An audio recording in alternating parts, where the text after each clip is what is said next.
Let's break down the anatomy of this cathedral engagement ring setting. Okay, up here where it says head, the head, also known as the basket, holds two essential parts. One, the most important, which is the center stone, but it also holds the prongs. Now, the prongs is my second favorite part of the engagement ring, structurally speaking, because it upholds your diamond and it makes sure your diamond stays in place. FYI, the prongs do wear down, so you want to make sure that you always get your engagement ring checked based on what your jeweler recommends. I recommend every 6 months, 3 to 6 months, depending on how thin the band is, but that's another video. Now, another, which was one of my favorite for structural reason and also for aesthetics, is the gallery rail. It is essential for the structural part. Remember I mentioned that the prongs, it holds the diamond and it wears down, right? So if it wears down and then there's no gallery rail to protect it, your diamond can go loose. So that's something that you want to look for.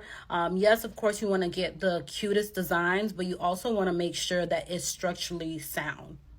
All right, so looking at the shoulders right here, the shoulders is where, the head or the basket meets the rest of the shank.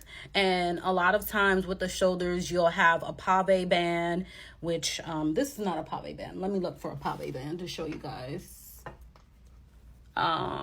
If you can see, this is the pave band, and this would be the shoulders here, or it could be just a regular metal as well. Now, I mentioned shank, so I'll just talk about it. A shank, as you see, is just that metal part around. And then right beneath me, you'll see sizing bar.